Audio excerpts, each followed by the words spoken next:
ಶಾಲೆಯ ಕಟ್ಟಡದಿಂದ ಜಿಗಿದ 10ನೇ ತರಗತಿ ವಿದ್ಯಾರ್ಥಿನಿ. ತಪ್ಪು ಯಾರ್ದು?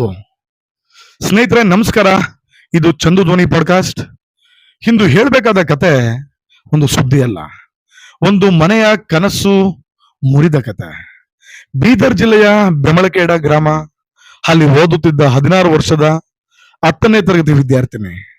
ನಿನ್ನೆವರೆಗೂ ಪುಸ್ತಕ ಹಿಡಿದು ಶಾಲೆಗೆ ಹೋಗ್ತಿದ್ದ ಹುಡುಗಿ ಇವತ್ತಿಲ್ಲ.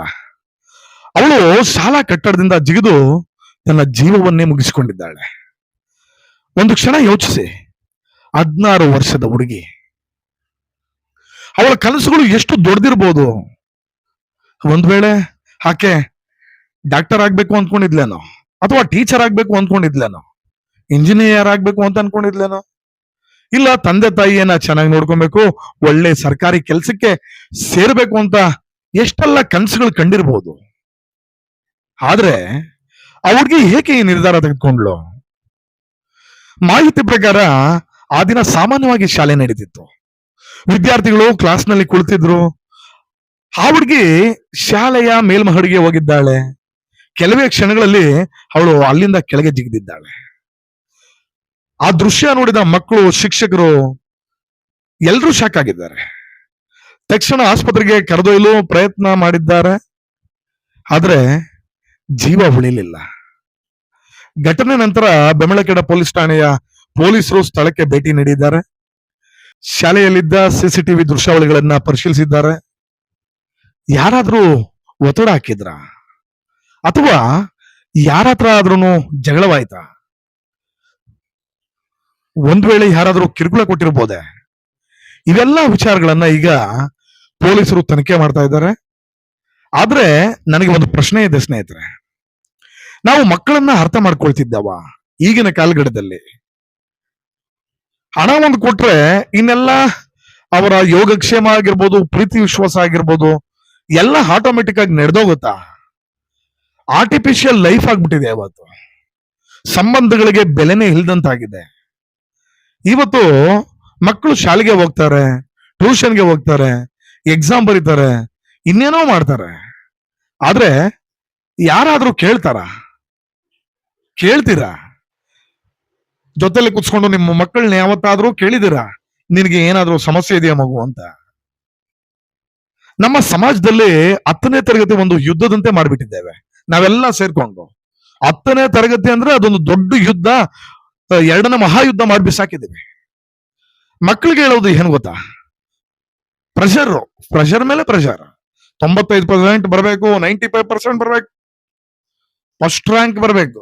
ಪರೀಕ್ಷೆಯಲ್ಲಿ ಕಡಿಮೆ ಮಾರ್ಕ್ಸ್ ಬಂದ್ರೆ ಮಕ್ಕಳು ತಮ್ಮ ಜೀವನವೇ ಮುಗಿದಂತ ಅನುಭವವನ್ನ ಅನುಭವಿಸ್ತಾರೆ. ಅದನ್ನ ಯಾರಿಗೂ ಹೇಳೋದಿಲ್ಲ, ಅದು ಯಾರಿಗೂ ಗೊತ್ತಾಗುತ್ತೆ.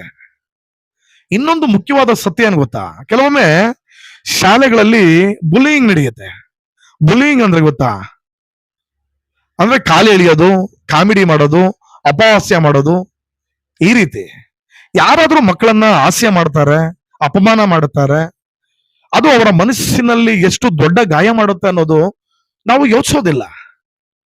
ಇಲ್ಲಿ ಪೋಷಕರಿಗೆ ಒಂದು ಮಾತನ್ನ ಹೇಳ್ತೀನಿ, ಮಕ್ಕಳಿಗೆ ಒಳ್ಳೆ ಶಾಲೆ ಕೊಡೋದು ಸಾಕಾಗಲ್ಲ, ಅವ್ರಿಗೆ ಒಳ್ಳೆ ಸಮಯ ಕೊಡಬೇಕು. ಒಂದು ದಿನದಲ್ಲಿ ಅಟ್ಲೀಸ್ಟ್ 10 ನಿಮಿಷ ಆದ್ರೂ ಅವ್ರ ಜೊತೆ ಕುತ್ಕೊಂಡು ಮಾತಾಡಿ, ಅವರು ಯೋಗಕ್ಷೇಮನ ವಿಚಾರಿಸಿ, ಪರಸ್ಪರ ಪ್ರೀತಿನ ಹಂಚಿ, ವಿನಿಮಯ ಮಾಡಿಕೊಳ್ಳಿ, ಅವ್ರಿಗೆ ಏನ್ ಯೋಚಿಸ್ತಾ ಇದ್ದಾರೆ ಅಂತ ಕೇಳಿ. ಇದ್ರ ಜೊತೆಗೆ ಶಿಕ್ಷಕರಿಗೂ ಒಬ್ಬ ಸ್ಟೂಡೆಂಟ್ ಬಗ್ಗೆ ಆಗ್ಲಿ, ಒಂದು ಶಾಲೆ ಬಗ್ಗೆ ಆಗ್ಲಿ ದೊಡ್ಡ ಜವಾಬ್ದಾರಿನೇ ಇದೆ. ಶಾಲೆ ಅಂದ್ರೆ ಕೇವಲ ಪುಸ್ತಕ ಕಲಿಸುವ ಜಾಗ ಅಲ್ಲ ರೀ, ಅದು ಮಕ್ಕಳ ಜೀವನ ರೂಪಿಸುವ ಜಾಗ. ಒಬ್ಬ ವಿದ್ಯಾರ್ಥಿ ಮೌನವಾಗಿದ್ರೆ ಅದರಿಂದ ಏನೋ ಕತೆ ಇರುತ್ತೆ. ಒಂದು ಕ್ಷಣದ ನಿರ್ಧಾರ ಒಂದು ಮನೆಯ ಜೀವನವನ್ನೇ ಕತ್ತಲಿಗೆ ತಳ್ತಾರೆ. ಆ ಹುಡುಗಿಯ ತಂದೆ ತಾಯಿ ಈಗ ಏನು ಯೋಚನೆ ಮಾಡ್ತಾ ಇರ್ಬೋದು? ಇನ್ನೇವರೆಗೂ ನನ್ನ ಮಗಳು ಡಾಕ್ಟರ್ ಆಗ್ತಾಳೆ ಎಂದು ಕನ್ಸ್ಕೊಂಡಿರ್ಬೋದಾ? ಇವತ್ತು ಅವಳ ಫೋಟೋ ಮುಂದೆ ಕುಳಿತು ಅಳ್ತಾ ಇದ್ದಾರೆ. ಇನ್ನು ಮಕ್ಕಳಿಗೆ ಹೇಳಬೇಕಾದಂತ ಒಂದು ಮಾತು, ನಿಮಗೆ ಯಾವ ಸಮಸ್ಯೆ ಆದ್ರೂ ಇರ್ಲಿ, ಪರೀಕ್ಷೆ, ಪ್ರೇಮ, ಸ್ನೇಹಿತರ ಜಗಳ, ಯಾವುದೇ ಆಗಿರ್ಲಿ, ಜೀವನ ಮುಗಿಸಿಕೊಳ್ಳೋದು ಪರಿಹಾರ ಅಲ್ಲ. ಯಾರಾದ್ರೂ ಒಬ್ರಿಗೆ ಹೇಳಿ, ಪೋಷಕರಿಗೆ ಹೇಳಿ, ಟೀಚರ್ಗೆ ಹೇಳಿ, ನಿಮ್ಮ ಅಪ್ಪನಿಗೆ ಹೇಳಿ, ನಿಮ್ಮ ಅಮ್ಮನಿಗೆ ಹೇಳಿ, ಇಲ್ಲ ನಿಮ್ಗೆ ಇಷ್ಟ ಆಗುವ ಸ್ನೇಹಿತರ ಹತ್ರ ಹೇಳ್ರಿ.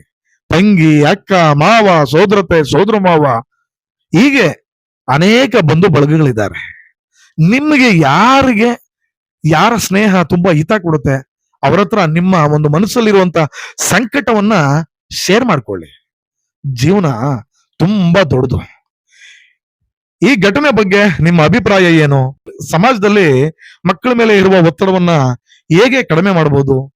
ಕಮೆಂಟ್ ನಲ್ಲಿ ತಿಳಿಸಿ. ಇದು ಚಂದು ಧ್ವನಿ ಪಾಡ್ಕಾಸ್ಟ್. ನಾನ್ ಚಂದು. ಮತ್ತೊಂದು ನಿಜವಾದ ಕಥೆಯ ಜೊತೆ ಮತ್ತೆ ಭೇಟಿಯಾಗೋಣ.